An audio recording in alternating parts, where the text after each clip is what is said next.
Hey everybody, we're going to be looking at another alchemy technique today. This is perhaps one of my favorite things about this instrument, and in logic in general, there's a number of places you can do things like this.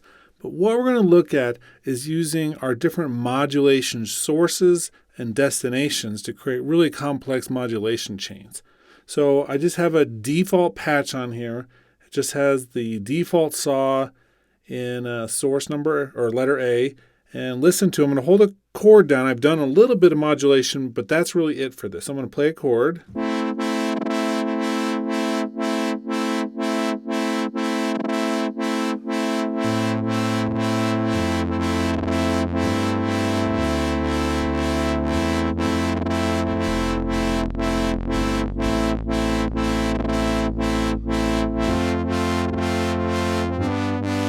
Anyway, you can hear that little blip that's happening sometimes, but not all the time. So it's not like necessarily cyclical every single exact time in the rotation, but it comes and goes a little bit.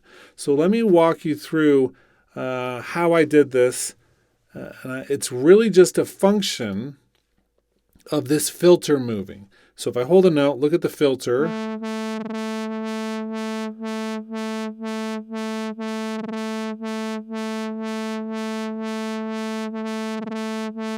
So it is changing around a little bit.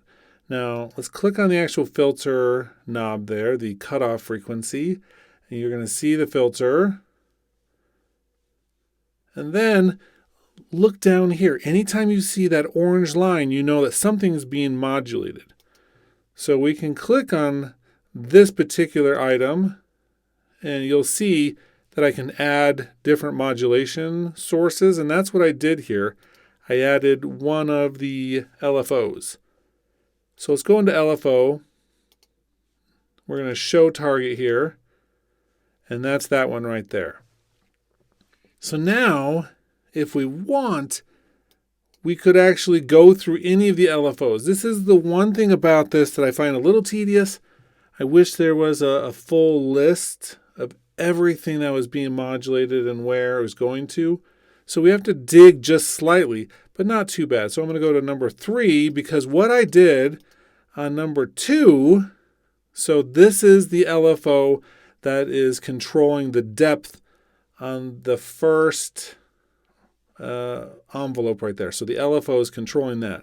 So then the depth of that modulation, so we're going to go to LFO 3, show the target. I was controlling that now.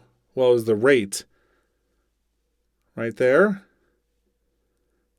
And then for LFO number 4, it is actually controlling the depth now of that one. And then number 5, you can see that I don't know if I had actually gotten to anything with that one yet. We were about to. But you can see by showing target, you can click on any of these sources and see where it's going. And that's actually really useful.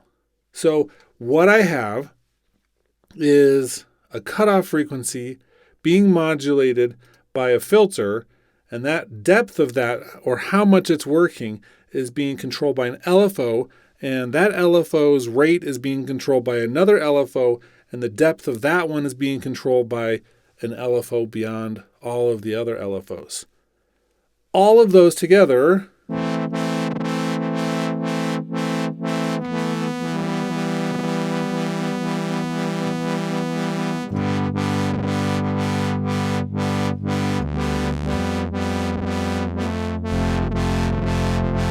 makes that little blipping sound as it comes and goes. So that little wave or quiver blip is happening because the LFO rate is being sped up a lot as one of the LFO modulates the other LFO's rate. And then it doesn't happen all the time because another LFO is telling it to go, and then it's like, okay, the LFO expands, it slows it down, then it speeds back up and tells it to go. And so you're seeing all of those different pieces work together to create something actually fairly complicated. So let's start from scratch and just do something else similar. You can see the whole process. So first thing I do always is, when I'm doing this kind of thing, is I initialize the preset, go into A here. We have that saw wave. So if I want to, I can right click on the volume and let's do an LFO. I'm just always going to do a new one. We turn up the depth. Let's turn up the rate for now. Right? So now I'm going to do, on the depth, I'm going to add another LFO. And I have to turn up the depth on that one so that it actually works.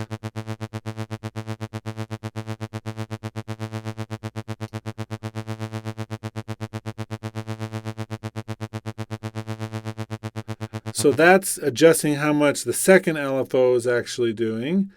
And then let's come back to LFO number 2 for a moment. And we're going to adjust the rate at the same time with another LFO.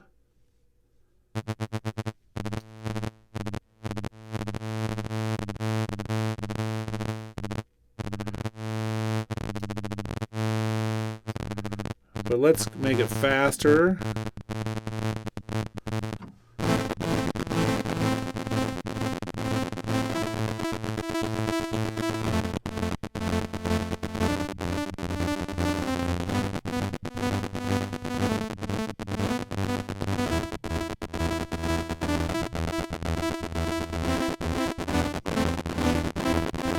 Okay, so let's go back to LFO 3 for a second. The depth of this, I just want to throw on an envelope so that it doesn't just, I want to kind of come and go a little bit.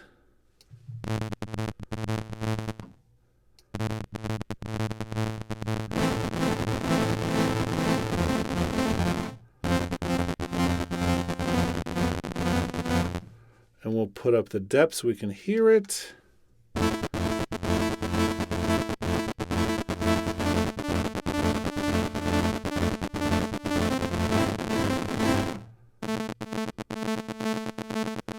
So that's changing a little bit, maybe not as much as I would like. Let's do LFO 3, and let's add that same envelope to it.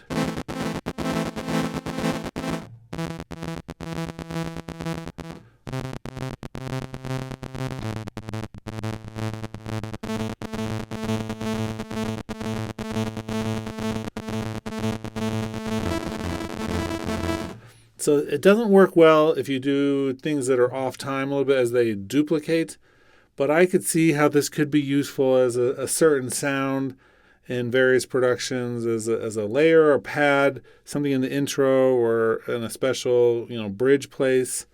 But that's the process. So we're layering all of our modulators one on top of another so that we come up with some really interesting things as we start to get things unexpected or as things start to compound with what they're doing.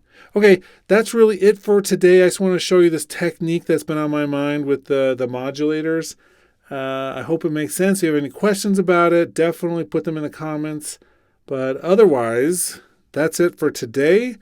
We're going to probably do one more video this week, and then we'll start a new week next week. Talk to you all later.